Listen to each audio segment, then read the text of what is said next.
राहुल गांधी का अपना जंतर मंतर वाला प्रयोग। राहुल गांधी की क्या है नई रणनीति जिससे राहुल गांधी सरकार पर दबाव बनाने की कोशिश कर रहे हैं? राहुल गांधी एकाएक युवाओं के मुद्दे पर एग्रेसिव क्यों हो गए हैं? नमस्कार, आप देख रहे हैं डिजिटल दंगल। आपके साथ मैं हूं प्राची पाराशर। राहुल गांधी का अपना जंतर मंतर मतलब सीधा है कि जंतर मंतर को अभी तक युवाओं के प्रोटेस्ट के लिए, नीट के मुद्दे पर सरकार के खिलाफ हल्ला बोलने के लिए एपिसेंटर के तौर पर इस्तेमाल किया जाता रहा है। सीजेपी नाम की नई पार्टी लगातार प्रोटेस्ट कर रही है। युवाओं के नाम पर समर्थन जुटाने की भी कोशिश है, सरकार को घेरने की भी कोशिश है। लगातार अनशनों का दौर जारी है और इसी जंतर मंतर पर सियासी नेताओं का जमावड़ा भी लगा हुआ है। इसमें सबसे आगे हैं अरविंद केजरीवाल, जो इस प्रोटेस्ट में खुले तौर पर शामिल होते हैं, सीजेपी के मंच पर जाते हैं और इस प्रोटेस्ट के जरिए मोदी सरकार के खिलाफ हल्ला बोलने की कोशिश करते हैं। कल जो कुछ दिल्ली की सड़कों पर हुआ वो आपने, हमने, सबने देखा। दिल्ली की सड़कों पर एकाएक प्रोटेस्टर्स की बाढ़ सी आ गई। संसद के आसपास जुड़ने वाले जितने भी मार्ग हैं वहां प्रोटेस्टर्स की भारी भीड़ जमा होने लगी। आलम यह हो गया कि पुलिस को एक वक्त के बाद हल्का बल प्रयोग करना पड़ा, क्योंकि कुछ जगहों पर हिंसक झड़पों की खबरें भी सामने आ रही थी। पुलिस ने हल्का बल प्रयोग करते हुए छात्रों को तितर बितर करने की कोशिश की, जिसमें कुछ छात्र घायल हुए और कुछ पुलिसकर्मी भी घायल हो गए। यहीं से इस मसले ने सियासी तूल पकड़ लिया। कल तक वो राहुल गांधी जो सीजेपी के प्रोटेस्ट पर, या कल जिस तरीके से संसद कूच का कॉल सीजेपी के प्रोटेस्टर्स ने दिया था, कल तक राहुल गांधी जिस मसले पर बोल नहीं रहे थे, नो कमेंट्स कर रहे थे, शाम होते होते राहुल गांधी ने एक्सपोज किया और सरकार के कदम की निंदा की। और एक दिन बीतने के साथ ही साथ राहुल गांधी ने अपनी पूरी रणनीति बदल दी। आज एकाएक, समय हुआ होगा तकरीबन दोपहर के 3:30 बजे, आज एकाएक राहुल गांधी की अगुवाई में प्रियंका गांधी के साथ कांग्रेस के सांसद पैदल मार्च करते हुए पीएम आवास के पास पहुंच गए और वहीं पर धरने पर बैठ गए। जोर जोर से नारेबाजी होने लगी, जोर जोर से इस्तीफे की मांग होने लगी। मोदी सरकार के खिलाफ, गृह मंत्री अमित शाह के खिलाफ, शिक्षा मंत्री धर्मेंद्र प्रधान के खिलाफ हल्ला बोल शुरू हो गया। इसे फ्लैश आंदोलन के तौर पर देखा गया, इसे फ्लैश मार्च के तौर पर देखा गया, क्योंकि अचानक किया गया मार्च था। कांग्रेस की तरफ से इस बात की भनक किसी को भी नहीं लगने दी गई। हालांकि ये कॉल जरूर था कि आज तमाम इंडिया गठबंधन के ब्लॉक मिलकर संसद भवन से राष्ट्रपति भवन तक मार्च करेंगे, जिसको लेकर तमाम तैयारी थी। पुलिस भी तैयार थी, प्रशासन तैयार था, विपक्षी दलों की तैयारी थी। लेकिन एकाएक इस कहानी में नया मोड़ तब आया जब राहुल गांधी के साथ प्रियंका गांधी और उनके सांसद पीएम आवास के बाहर पहुंच गए। पीएम आवास के मेन गेट पर नहीं बल्कि आउट गेट पर पहुंचे, जहां सिक्योरिटी थोड़ी कम रहती है। पीएम आवास का जो मुख्य गेट है वहां सिक्योरिटी ज्यादा रहती है, लेकिन ये पूरा का पूरा एरिया, जिसे 7 LKM कहा जाता है, ये पूरा का पूरा एरिया हाई सिक्योरिटी जोन में आता है। यहाँ बड़ी संख्या में पुलिस की तैनाती होती है। यहाँ किसी भी तरीके के आंदोलन की मनाही होती है, किसी भी तरीके के धरने की मनाही होती है।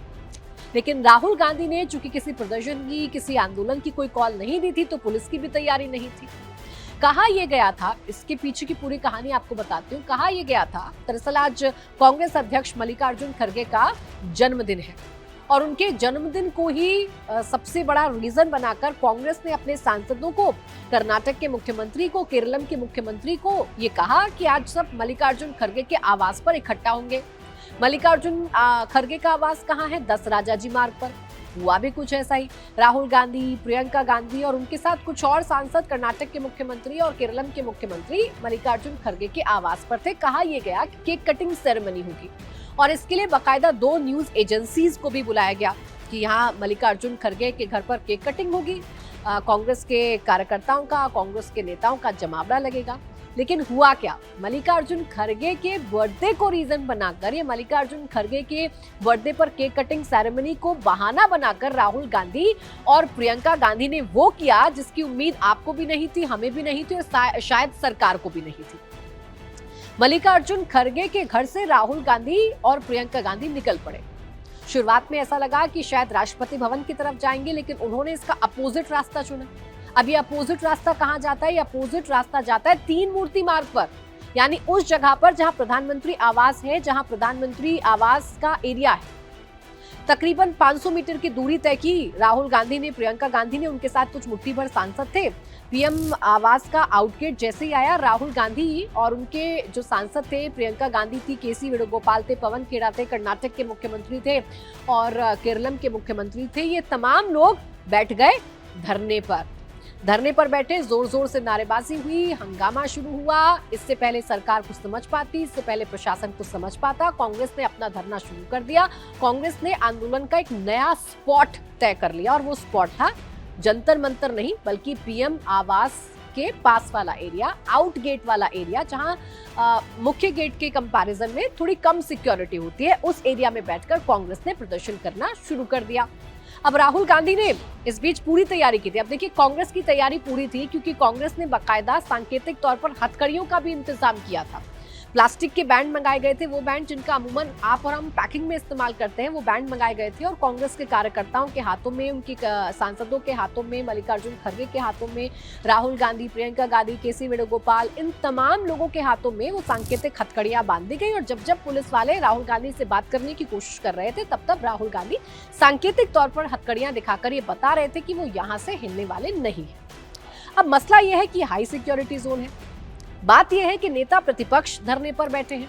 ऐसे में सरकार करे तो क्या करे, प्रशासन करे तो करे क्या करे। बड़े बड़े अधिकारी मौके पर पहुंचे, राहुल गांधी से बातचीत की गई, राहुल गांधी को समझाने की कोशिश की गई। ये कहा गया कि यहाँ से अपना धरना आप दूसरी जगह पर शिफ्ट कर लीजिए, लेकिन राहुल गांधी धरना खत्म करने की मंशा से नहीं, बल्कि इस पूरे आंदोलन में लीड लेने की मंशा से धरने पर बैठे थे। तो इतनी आसानी से राहुल गांधी धरना खत्म करने वाले तो है नहीं।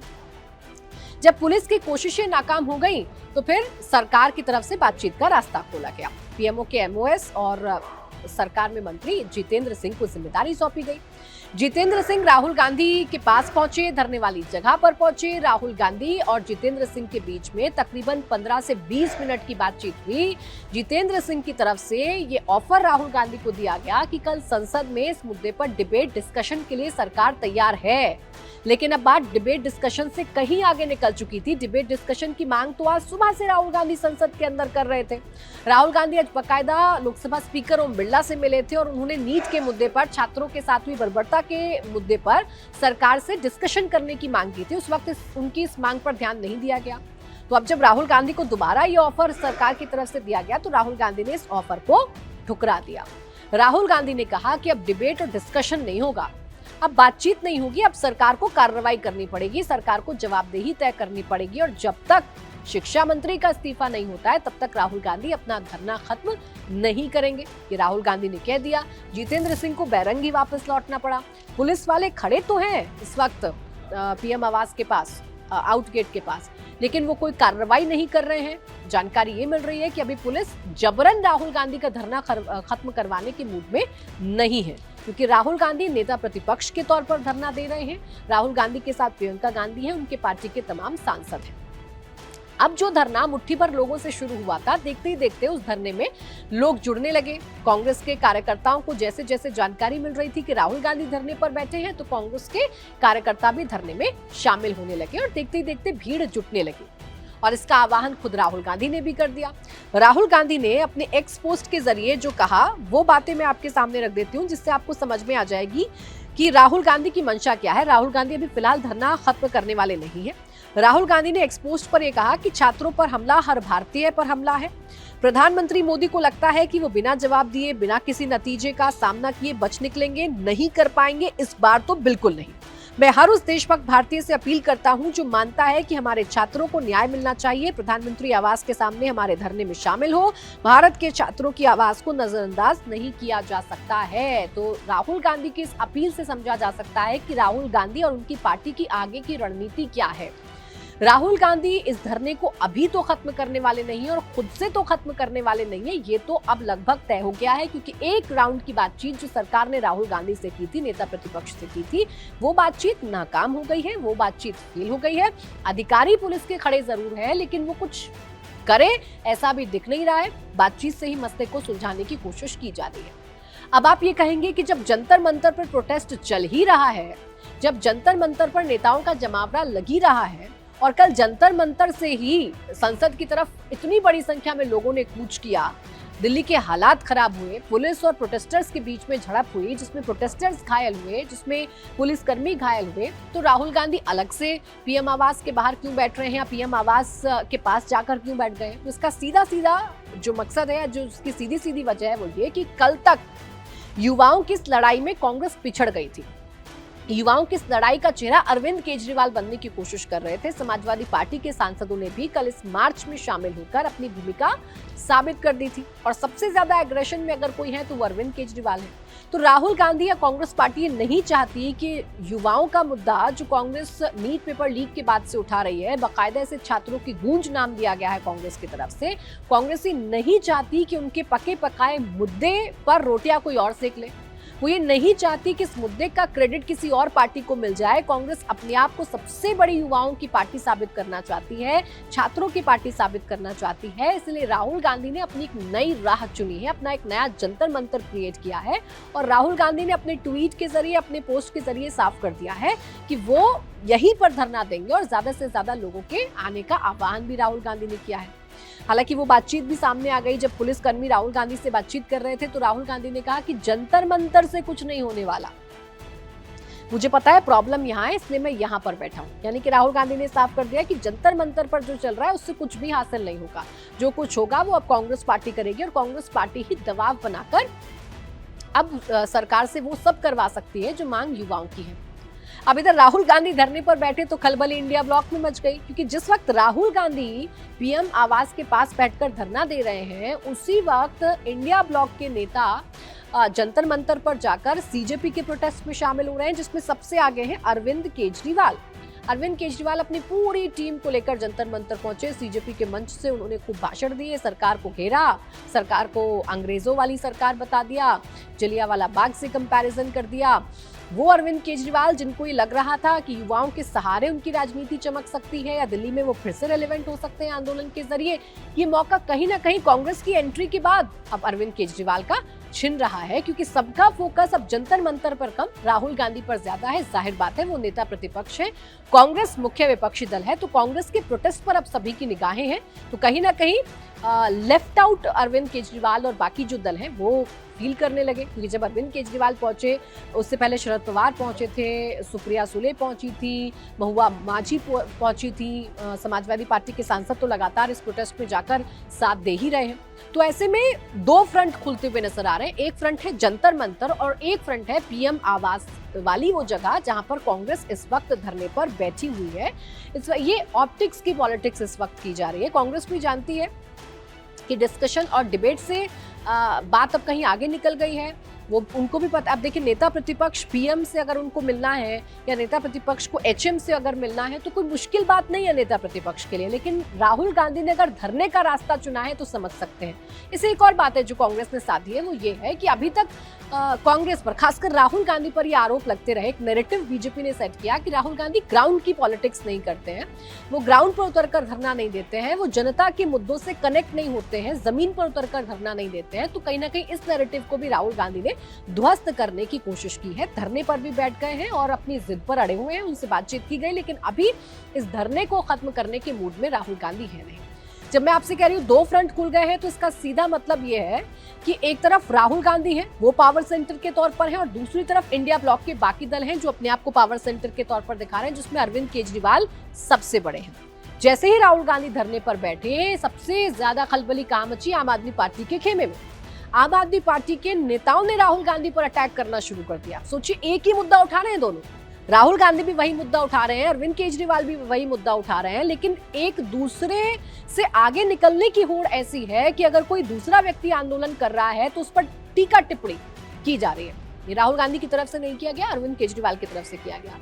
दिल्ली की पूर्व मुख्यमंत्री आतिशी सिंह वो कहने लगी कि ये बीजेपी और राहुल गांधी की जुगलबंदी है, दरअसल जंतर मंतर से ध्यान हटाना है, इसलिए राहुल गांधी को जमीन पर उतार दिया गया। अब आप खुद सोचिए, क्या इस नैरेटिव पर आप यकीन करेंगे? क्या कभी ऐसा हो सकता है कि कांग्रेस और बीजेपी मिलकर कोई काम करेंगे? कांग्रेस तो बीजेपी के खिलाफ ताल ठोकती रही है। संजय सिंह भी आए, संजय सिंह ने भी कहा कि ये प्रधानमंत्री के द्वारा करवाया गया कार्यक्रम है, प्रधानमंत्री के कहने पर राहुल गांधी धरने पर बैठ गए हैं और धरने पर बैठकर वो दरअसल जंतर मंतर से ध्यान हटाना चाहते हैं, यानी एक प्रतिस्पर्धा है। युवाओं के साथ खड़े होने की एक प्रतिस्पर्धा है, एक रेस है जो विपक्षी दलों में ही लग गई है। अब इसमें कौन तेज और कौन आगे दौड़ रहा है, इस पर विचार किया जा रहा है और यही सियासी लड़ाई की असली वजह भी है। राहुल गांधी ने अपना एक नया रास्ता चुन लिया, एक अलग रास्ता चुन लिया है और अरविंद केजरीवाल समेत बाकी दलों ने अपना एक अलग रास्ता चुन लिया, यानी कि दो फ्रंट है। अब देखना यह होगा कि राहुल गांधी कब तक धरने पर बैठते हैं। देखना यह होगा कि राहुल गांधी ने एक्स पोस्ट के जरिए जो आह्वान किया है, उस आह्वान पर कितने लोग पीएम आवास के पास जुट जाते हैं। और देखना यह भी होगा कि हाई सिक्योरिटी जोन है तो पुलिस कब तक कार्रवाई नहीं करती है। पुलिस क्या जबरन राहुल गांधी का धरना खत्म कराती है या फिर राहुल गांधी को धरने पर बैठने दिया जाएगा, उनको आंदोलन करने दिया जाएगा।